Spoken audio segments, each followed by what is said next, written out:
right, guys. Deer Shot Podcast, episode 74. This one is titled High Profile Poaching Cases and Commentary. This is an Isaac idea podcast because the last few that we've talked about this subject have really taken off on the streaming and YouTube. Our CJ Alexander case breakdown podcast is by far our most watched. And we're kind of going to close the books on this subject and topic for a while. Yeah, so this is the end. Yep, this is going to be the end of talking about poaching and CJ Alexander and all that kind of stuff. Until something else crazy happens. Yeah, he got sentenced recently, which kind of brings this up. Our CJ Alexander breakdown podcast, I think, is the second most viewed podcast on the CJ Alexander topic outside of Hunter's original interview. That has like 1 million views. On the internet. I mean, it's the second most. Hunter never did a rebuttal to CJ, and they did that. I don't blame them. I know that they did that on purpose because they didn't want to be in the limelight. Bookended as like the CJ Alexander guys, which I was kind of hesitant to do this one as well because I also don't want to have the majority of our podcast views be because of CJ Alexander commentary, but we need to put this one to bed. And some reach is good, so everybody that saw the CJ Alexander podcast now can go watch the rest of our stuff, which is cool. It kind of reaches a really broad audience. Yeah, I mean, we really appreciate the listeners, like, subscribe, follow. We've been getting a lot of positive feedback from people I was least expecting it from, people we may have grown up with or went to school with or just know from here or there that have enjoyed the podcast. And we've also had some negative feedback from some people that, for whatever reason, hate the podcast or think it's stupid or a waste of time. But that's okay, too. But we do it for fun. We're here, in the deer shop, and we're talking about stuff that we talk about here in the deer shop. Yeah, I can definitely handle that. It's not a big deal. This combines all the stuff we enjoy doing. Video, talking, the deer shop. I mean, I love all of it. But yeah, and you don't have to worry about us plugging products and this and that. Fuck all that. The only products we plug are our own. So the SBO YouTube I enjoy page. Bush Light. I'm going to plug Bush Light for a while. Yeah, okay. I do. That's fair. But yeah. We don't mind the hate whatsoever. If you're watching this or listening to this, it's Monday the 23rd. That means our Rutcation YouTube video, Deer Camp Chronicles, episode 12 is out. Definitely need to go and watch that. It is all of our bow hunting footage from about post November 4th or 5th to deer season or gun season. So our meat and potatoes is all out right now. Yep. Deer camp's out. Home farm deer camps out, and now our bow hunting footage from the rut is out. Yep, this one has Dylan's public land buck recovery, Nick's miss of the giant buck, his close encounter with Flyer 8, who ended up dying. Luke's got a really good encounter with a nice heavy mature buck on there. Another one with another encounter with his number 1 buck, another encounter with an unknown random buck. Me and Ethan both have hunts on there where we see the 3.5-year-old bucks in close range. It's a really good episode with a lot of footage. That Nick hunt, we talked about that obviously in the last podcast. We covered all of Nick's season, but all that footage is going to be out now. Yeah, that hunt where he missed the giant buck is going to be on there. Yeah, it's something. And, we still have a lot to come this year. There's still a lot of hunting to do. Yeah, 6 weeks ish. Today's extended gun. We have as we're recording this failed ourselves because we all still have our tags as this comes out. Yeah, I mean sometimes that happens. Last year at this point, you were tagged out. Luke was tagged out with great bucks. Your biggest, his second biggest. So just every year it's something different, Yep. So we're still hunting hard. The footage isn't quite as sexy as it is early season, so it's gonna be us hunting in the cold and the snow. If I have a good hunt today, it'll look good. It's snowy out there right now, 20 degrees, 20-mile-an-hour winds, and about an inch and a half. There's probably about only an inch, but there's snow covering the entire ground. Yeah. So my hunt tonight will be, I'm gonna be hunting some big flat woods, not on the home farm, not over bait, big timber, big mature oak trees and stuff. So my hunt has the potential to be beautiful. Yeah, and it's like noon 30 right now, so we're going to knock this out and we're going to get out in the woods. So there might be some news right after this. We'll see. Yeah, it's possible. So for this high-profile poaching case podcast, we took 4 of the most well-known stories recently, celebrity and or news poaching. I'm going to give you the crime. We're going to give you the punishment, what happened plead-wise. Isaac will give some commentary on what he thinks about it. Yeah.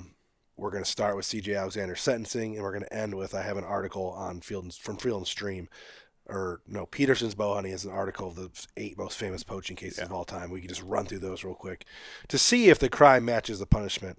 And we will talk a little bit about what poaching means and what defines a poacher.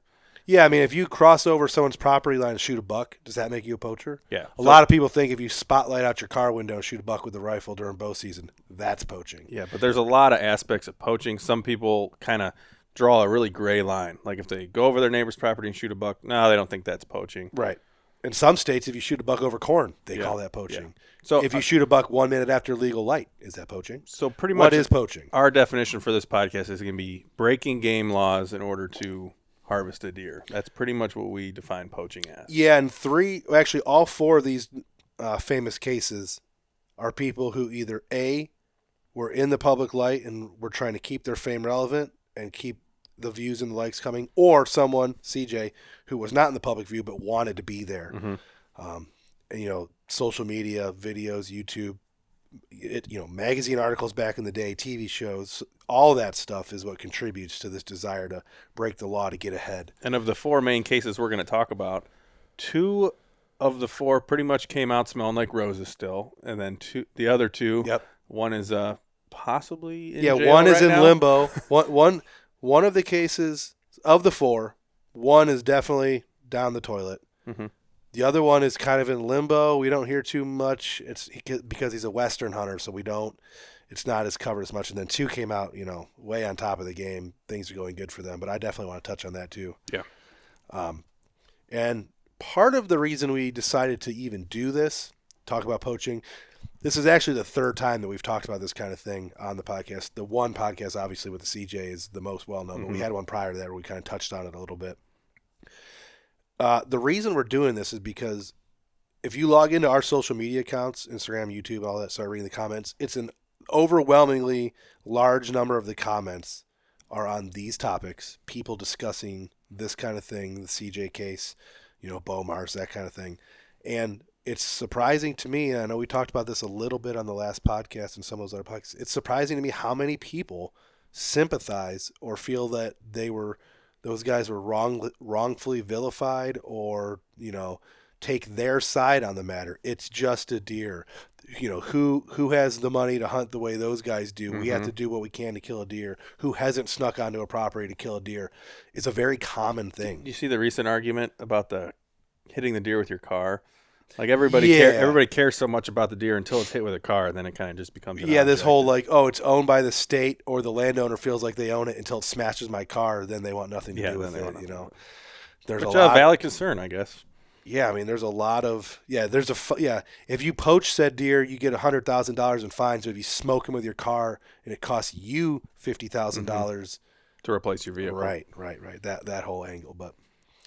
Let's go with what started this whole thing. CJ Alexander, who has not talked to us since our podcast aired. I haven't seen anything online about him talk because he was ordered by his lawyer, I think, to shut up. In between him getting caught and him going to trial, he was commenting on every video, everything, personally messaging people. He was messaging us. Yeah, he was kind of digging his own grave. So I would assume his lawyer kind of took his phone away and told him to stop. And ever since he got sentenced and the whole thing came down. But he may be incarcerated right now. I think he is in prison. We're going to break that down. I'll just go right off the rip. CJ Alexander's guilty plea requires him to serve 180 days in jail with 90 days suspended and the other 90 days served at the Star Community Justice Center before he can be eligible for work release. His sentence also includes up to 36 months suspended prison term that becomes active if the community control is revoked. I've noticed that with all of these all these cases we're going to talk about, they get jail time and it's automatically suspended. So I think that's part of the plea when they say, okay, I'll plead guilty to X amount. It's always, and that includes not spending a day in jail. But I believe he has to do 90 days in that Star Community Justice Center. So he's probably there right now. Mm-hmm. So CJ, I don't know if they let you listen to podcasts about yourself in prison, or in jail, but you're in there. I do feel a little bit bad because you can probably say due to him not being rich like these other people. Yeah. Oh, that's he a definitely main got a topic much bigger sentence when it comes to jail time than they did. Yeah, because their lawyers were able to fight it hard. CJ obviously was not able to fight it hard. So that's a topic to discussion, and I feel bad. I feel a little bit bad because his wife or girlfriend or baby mama, whoever she is, his female accomplice and life partner was also also got in trouble. She did not have to go to jail, but she had fines and community service and stuff as well. So, he also has to serve 5 years of community control, which I believe is community service. Pay $39,696.73 to the Ohio Wildlife Fund and $2,000 in restitution to KSE Sportsman's Media and DBA Outdoor Sportsman's Group MIM, which I don't know what that is. He has to pay $1,000 in restitution to the Poaching Hotline and $1,000 wildlife fine and court costs. Enter a 4 to 6 month community-based program through the Star Community Justice Center. Write letters of apology to all affected parties and forfeit all hunting-related property seized by the ODNR as evidence. And on top of that, he loses his hunting license for a minimum of 10 years. If full restitution is not paid by then, the license remains revoked until full payment is made. So he has to pay the full fine, which is what, close $43,000 until he can hunt again. Yep. After 10 years. And then do 5 years of community service and some of that I don't know, some of those definitions means probation and all that. Yeah. I don't know exactly that. Here's the thing that we harped on last time, and I'm going to harp on it again a little bit. He was already hunting without a hunting license and tag. So suspending it for 10 years, I don't know what that really does. It just means that if he gets caught in any aspect of hunting, right? I mean, I do understand that, and he gets caught doing any hunting. Boom, he could be shooting birds off his bird feeder. Mm-hmm. It breaks his parole or whatever. But it's just funny when they punish someone by requiring them to not do something they already weren't doing. Yeah. Like drinking and driving. You're not allowed to drink again. Okay, well, you're not allowed to drink and drive as it is. Yeah. So it's I think the punishment definitely fits the crime. What I don't like, community service is one thing, and that's fine. He can go clean up trash on the side of the road, do this, do that. Maybe we'll talk about your former future father-in-law's story about the poaching guy that ended up getting a job and all this other stuff at the end of this podcast. Because, I mean, you do your time. You should come out clean on the other side. But I think because his case is such high profile, I think he should have had to do something in hand with the state. He should be required to work with the ODNR to do, here's an example of why you shouldn't poach. Look what they're doing to me. I got to go do this seminar. I got to show up at all these functions and talk about the downsides of poaching for 10 years. And it's going to be interesting to make him during November, make him during December, make him work with the ODNR to show, use him as an example, as we won't tolerate this kind of thing. You'll have to do this. It would be interesting to have them put first page of the hunting regulations. They put a picture of his face and say, he is now serving time in prison because of breaking game laws. Right. Use it as a example. I submitted one of my pictures to be in the regulations this year. Did you win? I don't know. They had an online thing. It was a fireworks buck. So we'll see. That'd be kind of cool. Maybe the fireworks buck will be in next year's hunting regulations. It's usually a kid with a deer. That's how they kind of do it, which is cool. Yeah. But yeah, that's the C.J. Alexander breakdown. Like I said, he got hit pretty hard. I mean, $43,000 in fines and hunting for 10 years and 5 years probation with some jail time is a lot for. I do understand that people are going to be like, man, that's a lot for just shooting a deer. But think about. Not only did he shoot the deer, he tried to use that deer to gain leverage, to gain fame, to gain money. Yes.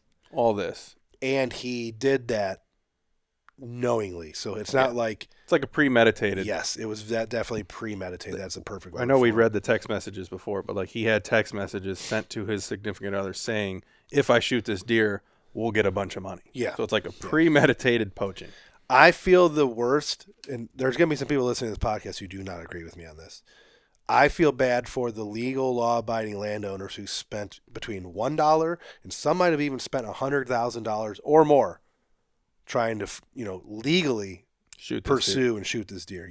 Depending on what they did, food plots, feeders, blinds, stands, buying the land itself. We have a guy down the street from here spent over $1 million hunting some bucks. I mean, there's money being spent, people's life savings.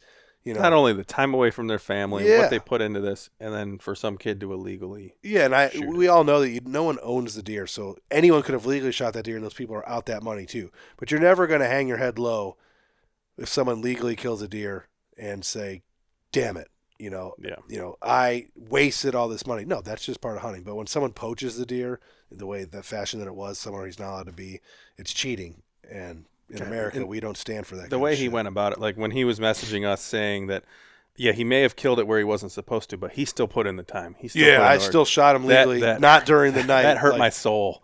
Like, okay, so right. Yeah, with him messaging us, telling us that he still kind of earned the deer, even though he shot it illegally. Something wrong with that. But that's the book. That's C.J. Alexander. Yep. We're not going to talk about it anymore. Closed. Unless something else crazy happens. Yeah, we might blurb it here or there, but we'll never advertise C.J. Alexander again, so see you, loser. All right, let's talk about the most famous deer hunters on planet Earth. I don't know. That might be a little bit of a stretch, but the first famous, because of his recent video, I guess we can talk about that for a second. Lee Ellis's recent video. We kind of talked, so in the last podcast, Nick, he has another one. Yeah, we talked about Lee Ellis's 214-inch Ohio buck.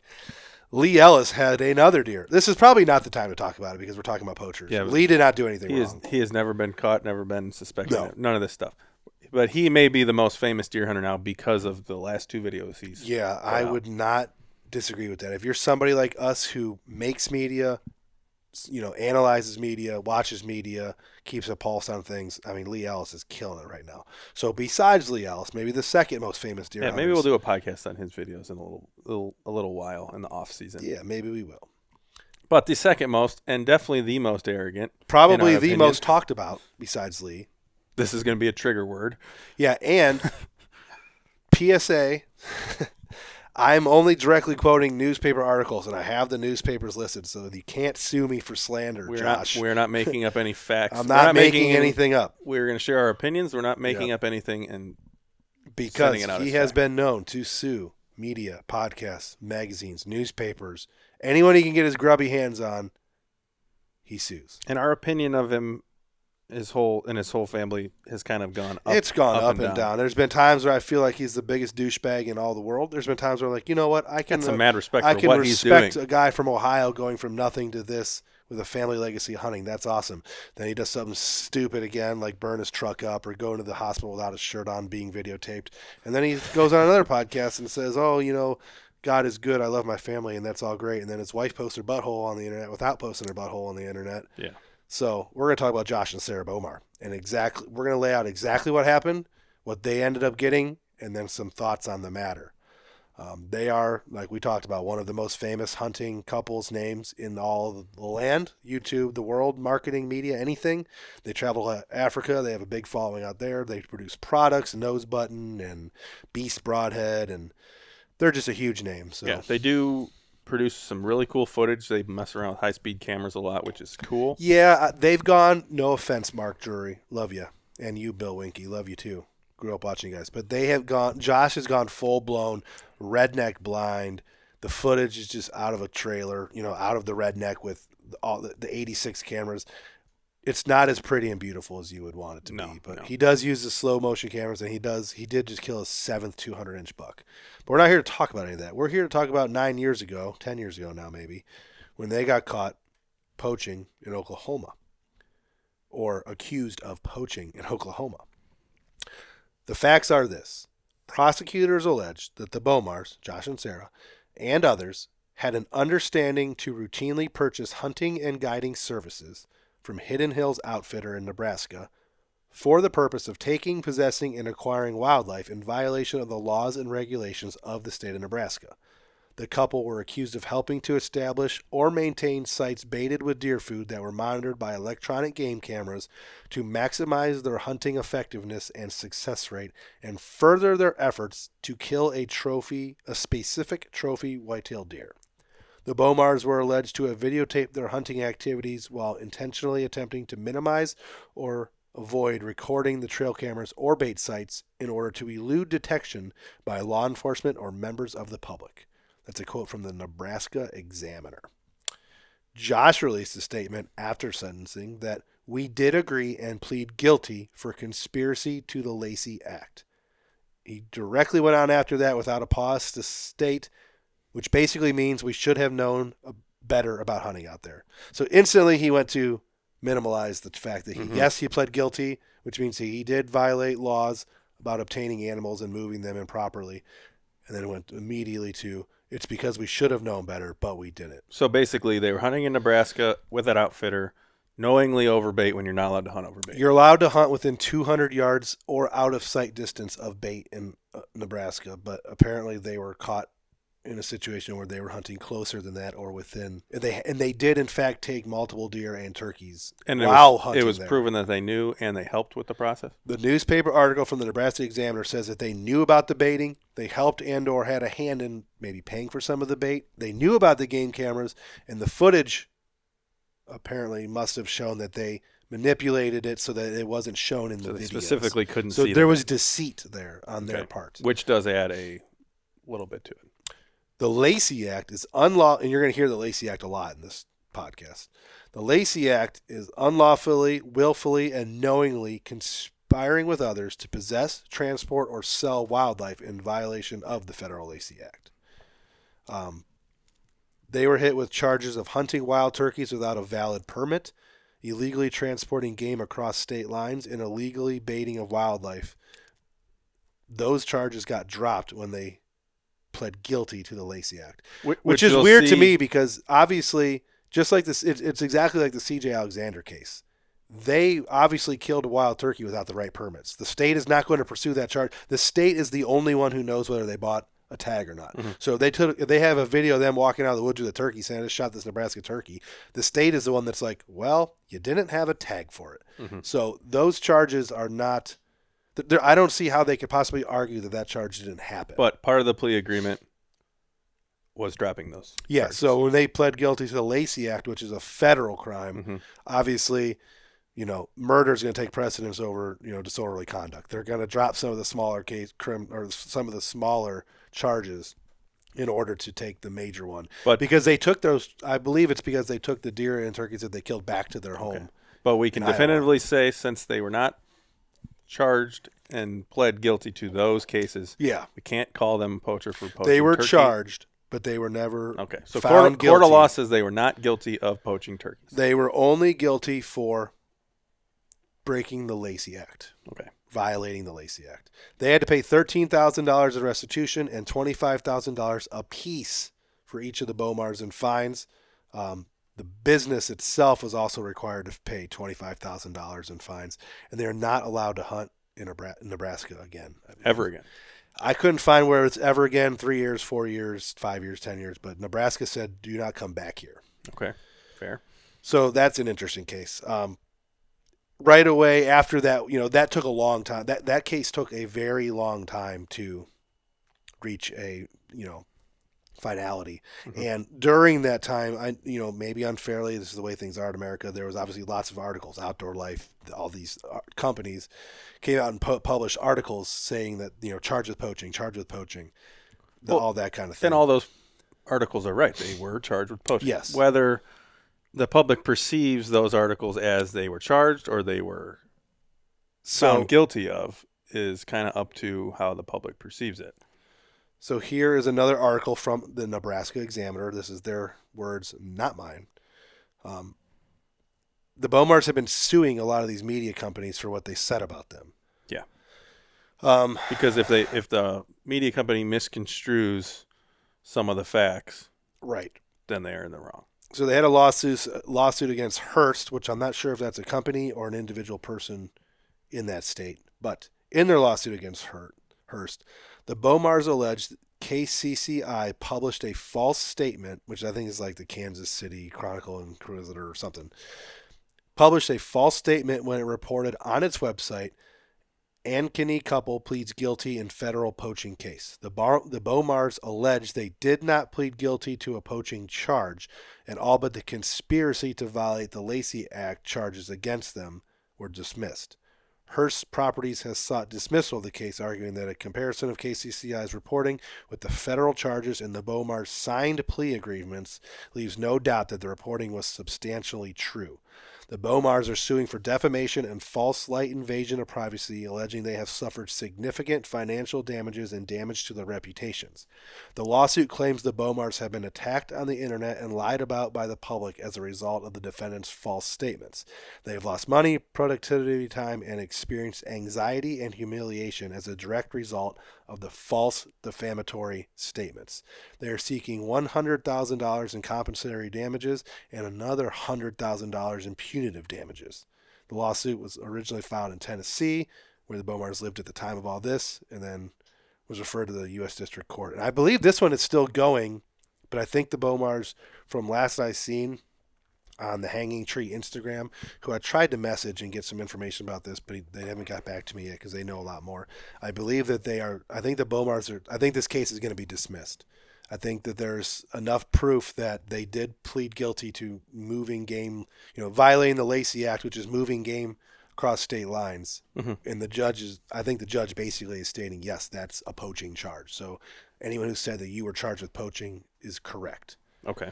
But don't quote me on that exact last part. And the fact that it's still in play, I think. There was nothing on Google. I couldn't find any court documents giving any finality to that individual. But that's just one of the lawsuits that Bowmar's made against media outlets. It's in America, it's sad because I do understand that slander, I mean, obviously, whenever we hear someone talk shit about us, there's always that 5-minute period of time where we're like, fuck them, motherfuckers, like they don't fucking know. But then you sit there and you're sitting on your couch for 10 minutes and you're like, whatever. People are going to say what they're going to say. They don't know the truth. We have the ability to say the truth. What we show is the truth.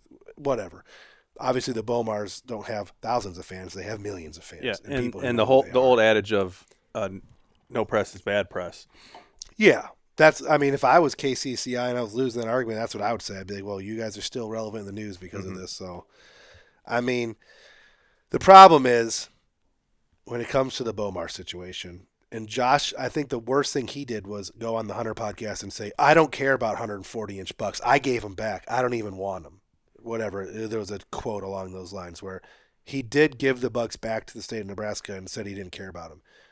Telling a bunch of hunters that you don't care about shooting 140-inch bucks, you don't care if they get destroyed, they don't mean anything to you after you spent all this money and time going through lawsuits about it, is just ingenuous to me. Like, you're lying. You are lying, or you're just a really bad person who shoots animals for the hell of it and doesn't care about any repercussion of it. You're just doing it for the content. And that's horrible, too. Yeah. So it's kind of hard for me to take the Bowmar side on this. I'm not a huge fan of them, obviously, but it seems like they basically just had enough money to make these things go away. And they pretty much have. Yeah. And if anything, they came out more famous on the other end. No doubt. It definitely helped their image, at least getting into more people's minds and homes. Into the mainstream. Yep. Because they are undoubtedly mainstream hunting right now. Yeah, it don't get much bigger than the Josh and Sarah Bowmar. It's just a huge thing. But that's all we have on that subject. We're going to switch gears. We're going to go to case number 3. This one's more of an Isaac case. This is a Western guy. Some of you guys might know about him, some might not. I know the Western people are passionate, so if we get any comments, we're going to get some Bowmar comments on this video for sure, but I'm sure we will get some Western comments. We're going to talk about Muley Freak. Real name is Eric Von Workum. Eric Von Workum, better known as Muley Freak. He's the main owner. There's a couple people that go along with him, and basically they're a YouTube channel, but they're also a product company. So they make binocular harnesses, which is a big trekking pole. The binocular harness is a big. Yeah, they make a lot of stuff. And before all this happened, I was a huge fan of them. I'm still a pretty big fan of them because they make some awesome videos, awesome content. Their bear hunting videos, in my opinion, their bear hunting videos are the second best there is. I like the West Virginia Untamed stuff, which is an unpopular opinion, but I love his their Western bear Muley hunting Freak's Western awesome. Bear hunting, bonsai bears, backcountry. What's their name of their other videos? But backcountry bears, something like that. Yeah. They have some awesome backcountry bear hunting content. And those videos were coming out kind of the same time we were going out in there. And hunting, so they were an influence on us at the time. Yeah, huge influence. It's been on Hunter podcast. It's been on some other stuff. In October of 2022, Muley Freak, Eric Von Workum, killed a 161-inch buck on private property that, for all intents and purposes, now it appears that he did not have permission to be on. I believe the court ruled that he did not have permission to be there. There's some speculation because he has a video of a landowner giving him permission. A landowner, filmed by his son, who's 5, in the back seat. There's no way, I don't think there's any way in that video to prove that it's actually the landowner in question. It's one of those types of things. the individual laws in this was Idaho, correct? Yes. The individual laws in Idaho are different than some other states. And I believe he's a Utah resident. So verbal permission, I believe, is okay in Idaho. Yes. Now, I don't know if that permission is allowed to be rescinded. The details are definitely foggy on it. Yes. But basically, he was told that he had permission to hunt this property. He went and killed a deer. Yep. And then the landowner changed his mind, basically. I think there's an angle where the landowner's nephew or son was also hunting that deer and got upset about the situation, which may have changed the landowner's opinion. And he knew some of the family members, and it was a whole big thing. Yeah. But basically, it came down to they charged him or wanted to charge him. I don't know if it was pre-trial or whatever it was, with a felony and a huge fine because the deer was 11 inches bigger than the 150-inch minimum for felony. If you shoot a deer in Idaho under 150 inches, it's not a felony, misdemeanor. Over 150 inches, it becomes a felony. Yeah. So listening to the Hunter podcast where he explains the story, I felt pretty bad for him. Yeah, at the time it sounded like, and this is another case where verbal permission, whether or not it was recorded on video directly, verbal permission is legal in that state. And I know out west, a lot of guys are going to be like, that's all we get. We'll never get anything but verbal permission. Hunting will be ruined if you're required written permission. But verbal permission, and this is the perfect example, can be rescinded. And the guy can say, no, I didn't tell him anything. I'm pursuing charges. Written permission will always be gold standard. But I know and we even got comments on our videos from here in Ohio where guys have commented like, hey, I don't have written permission. I don't have written permission on anything. But I've been hunting and for it's 20 years. It's going to kill hunting not having written or being required to have written permission. Yep. Newsflash, you are required to have written permission in this state. Everywhere you hunt in this state. But basically, people choose not to follow that law. Yeah, with this case, I felt extra bad, especially listening to his story. Obviously, you have to kind of take it with a grain of salt if you believe him or not. I genuinely believed his story, but he pled out because the penalty was so egregious if he was found guilty. Yes. Yeah, he would not. It would have ruined his career and his ability to make money. His livelihood would have been completely ruined if he pled guilty. So he pled out. So they got rid of his plea. Basically, got rid of the felony charge. He got probation, community service, and no hunting in Idaho for 3 years. So no jail time, no huge fines, I don't think. And obviously, he didn't get the felony because if he would have got the felony, he couldn't own firearms anymore, and that would be a giant problem. It's similar to the Bowmars where he did plead guilty to some stuff, but he is going to go on all social media outlets and his social media and every podcast and claim that he only did it because he needed to take the easiest route out of the situation. He couldn't risk. He couldn't spend 2 years in court not being allowed to hunt and make content for those 2 years. So I do feel very bad for him. But there's inevitably, there's going to be people that said he pled guilty to poaching. He pled guilty to killing this deer illegally, which makes him a poacher. And that goes back to our question of what is the definition of poaching. Yeah, so this one's kind of up in the air, and it seems like he's coming out on top. He's still producing he's still producing plenty of videos. Still has awesome products out there. I have not seen him take any direct stance on the situation. He has never had a video where he comes out and talks about it. Since all that stuff happened, he kind of just like he's had like a whitewash of it, like on his stuff. Like I'm just not going to acknowledge that ever existed. And he's still posting hunting content, still making videos. A lot of people are commenting on there, like, "Are you allowed to own a gun?" Like, all that's still going on. So social media is forever going to be savage. So a lot of these people will post a video. He'll post an awesome bear hunting video, and the first comment will be, "Oh, did you poach that one too?" Right. Which sucks. Yeah. And I feel bad for that situation. But when you're in the public limelight, that's going to happen. That's what it is. And that leaves us with, at the time, the most infamous poaching case there was in media. Some time has lapsed, so it's no longer because of CJ and the Bowmars. But we're going to talk about one Christopher Brackett of Illinois, the former host of Fear No Evil, which at one time was the biggest hunting show in the world. I believe Arrow Affliction before that. So Arrow Affliction, Fear No Evil. Two of the biggest hunting TV shows that were ever produced. They were very entertaining back when we were younger. Yeah, this one, he influenced me a lot as a child because, I'm just flinging arrows. Young teenager, and he was like doing trick shots with his bow, and it was the coolest thing ever, and I was trying to do the same thing. And this one's going to be very interesting because this guy is 100%, 1,000,000% straight up on video, multiple witnesses, shut the door, guilty of multiple poaching violations, did his time, and is now re-entering.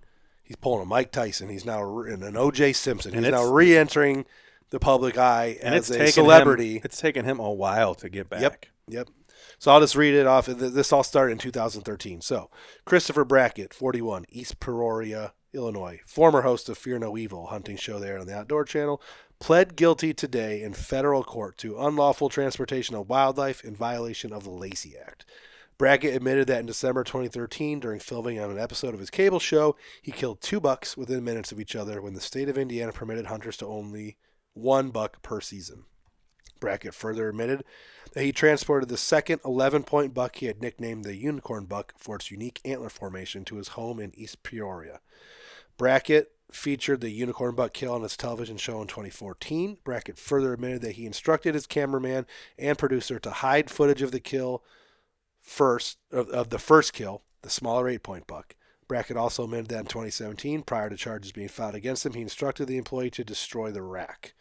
At sentencing scheduled on November 5th, before U.S. District Judge Michael M. Mim, the government and Brackett have agreed to a sentence of 30 months probation with the condition that during the 30-month period, Brackett is banned from hunting worldwide. Brackett has also agreed to pay $3,500 in restitution to the United States and a $26,500 fine. The problem was this was not Brackett's first violation of wildlife laws. He had been cited for attempting to import a black bear from Canada without a permit, killing a deer without a tag in New York, and transporting a deer without proper documentation in Alberta, Canada. Prior to that, did he ever get pled or charged and guilty of those? I don't know what happened with those cases. I didn't look into each individual one. But according to this article, those came up. This was his 4th time that he's been caught illegally taking an animal without the proper tag. Okay. So Chris Brackett, at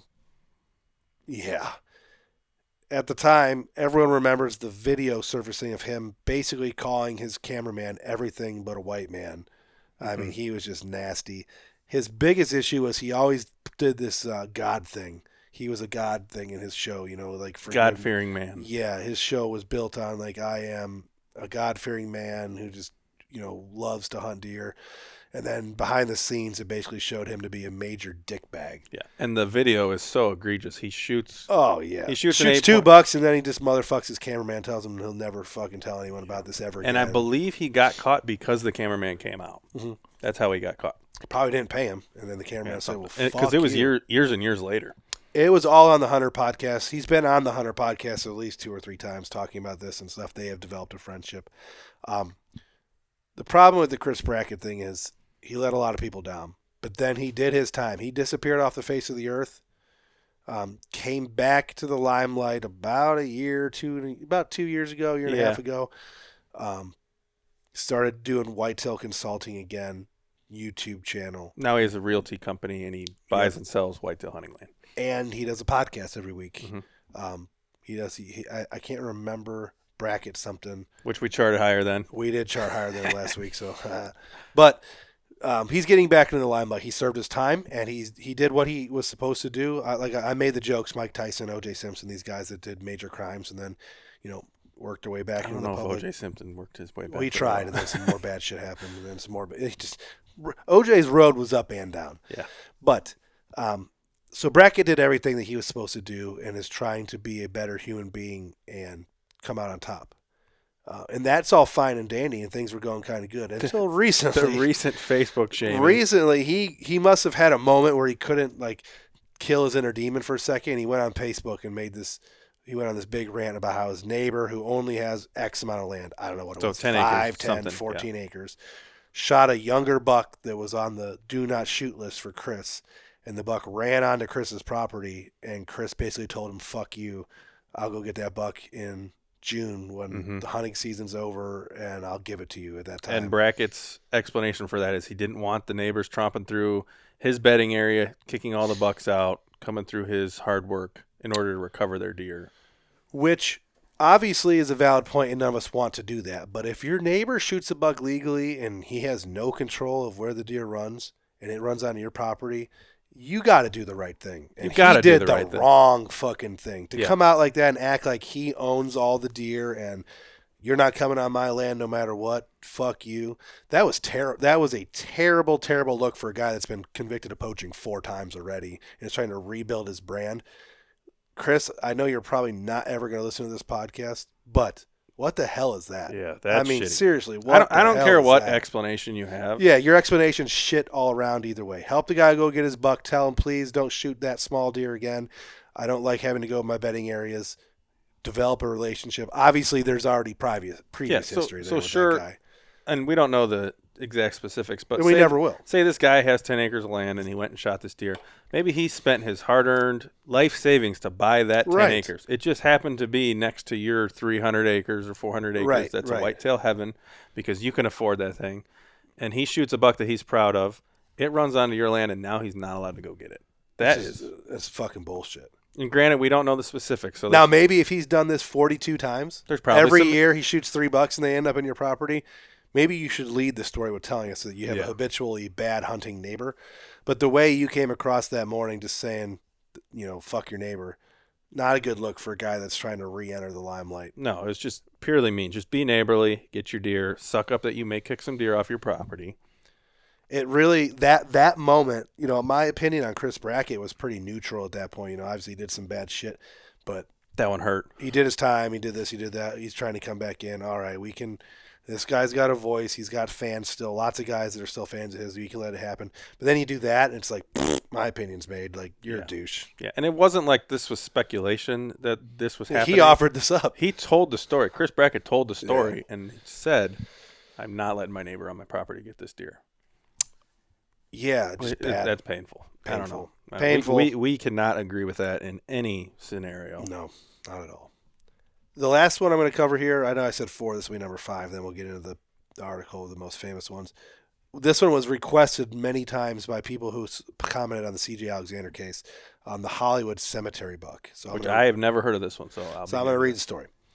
For the illegal killing of a beloved deer known as the Hollywood buck, among other crimes, Richmond resident Jason Walters was sentenced to 6 months of jail with 3 months suspended, same as CJ. Mm-hmm. Virginia officials said this week. Walters pled guilty to 20 charges, including poaching and trespassing. He will also be fined $2,500 as well as $11,000 replacement costs of the famous 29-point buck and 2 other poached deer. The charges stem from 3 different deer that Walters is believed to have illegally killed during the 2023 season. Authorities zeroed in on the 36-year-old after he submitted photos of the deer to the Star City Whitetails Facebook page. So he got off a little bit easier than CJ, I believe. His monetary fine was less, and he killed 3 bucks. CJ, I know there's chatter about that other buck, so he might have killed 2 bucks, but this guy did basically the same thing. There was a deer in a city area of Virginia that was in a public space that was not huntable.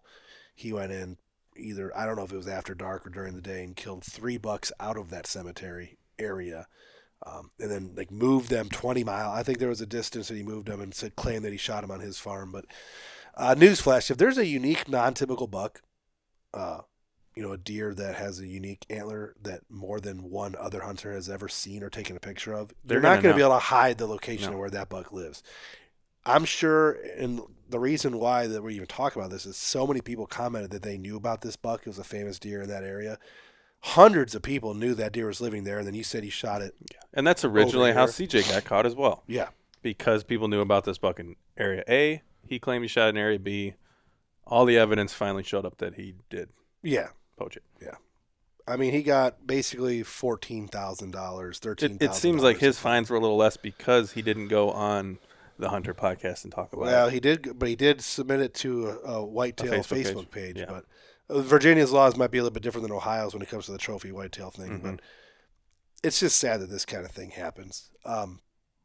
We had a deer locally here in our county that was very famous that lived in a non-huntable area. People took video and pictures of this deer for 3, 4, 5 years. It finally did die, I believe, from a hunter wound a period of time after. So it got hit by a hunter. I don't know how close to where this buck was living because it's a spot that couldn't be hunted at the time. Allegedly it got shot legally. Yeah, allegedly got shot legally but not recovered right away. And then a month later it was found dead in that area where no one could hunt. It was actually in a horse barn. I'll give you a hint. Yeah. So that famous deer is a similar situation. Everyone knew where he lived. You could go see him every night, drive around at night in the evening. You could just see him. He's just there in this non-huntable place. People were making an effort to try and kill him. Somebody weaseled their way in to shoot him. Yeah, maybe legally, the closest touching area legally. of a township. Yeah. Shot him, was not able to recover, made a bad shot, and then a month later was found dead.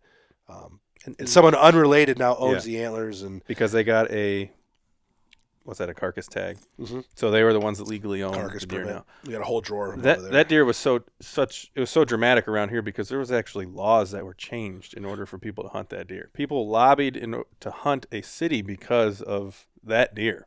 I want to do a podcast on that deer with some parties involved, including the game warden. I want to get Eric on here to help talk about this because he was involved in this a little bit too. I would love to get all parties involved to have a podcast on this. And I do know also that when I do that podcast of this local legendary deer, that there's going to be people who know more about it than the ones on the podcast. Mm-hmm. They're going to say, these guys don't have a clue. This deer was also living here, or I shot this deer here. That's great and all, but I still want to give out all the information I can on that local deer one day. That's a fun off-season podcast. Yeah, it's unfortunate the way the deer died. They changed a lot. Things had to be voted on. I would like to get that deer in the shop just so we could have a visual for it. Do you know the person that got it? No, but I can find him out. down. Yeah, that's not going to be hard to do. So that's the Hollywood buck. Yeah, I wanted to go. I mean, the problem is we're at a decent amount lengthwise for this podcast. I was going to talk about 8 other podcast cases, but we kind of got to get in the woods here soon. Yeah, so we were just trying to rip out one real quick. We really just wanted to close the door on this poaching stuff so we don't have to talk about it again. We are done. If you're one of the people that were listening to this podcast for the CJ Alexander stuff, or maybe some of the other people that we mentioned, this is the book officially closed on that kind of thing. We don't want to be known as the guys who just talk about other people who broke game laws. It was a good topic at the time. It blew out of proportion because so many people ended up seeing our podcast, and we thank you for watching that podcast. Hopefully you can check out some of our other stuff that's more interesting. We are going to be doing some pretty heavy debates on baiting, crossbows, box blinds, filling out-of-state tags, mature versus not mature, shooter buck versus not shooter buck. That stuff's going to get a heavy dive once the season starts winding down here, January, February, March. So look forward to that. We're going to get some characters on here. I'll try to get some names that the public would know. We could probably get a couple people that. Yeah, we're always working on guests. It's a little bit hard because we live in Ohio in the middle of nowhere, and getting people here is a little difficult. Yeah, all the guests. We try and get all the guests on that live locally. There are some social media guys that you guys who are listening probably also listen to that live close by. We can get them on all the time, but the fact that we don't live in Iowa, Kansas, Missouri means I can't get any of the big knobs on here unless we do remote, and it's really hard to get a guy like that who's in the woods and running his own social media stuff, his own hunting outfit, his own job, to spend 2 hours on a computer screen to talk to some blokes from Ohio. but as always, thanks for listening. This is Deer Shot Podcast episode 74, and we are out.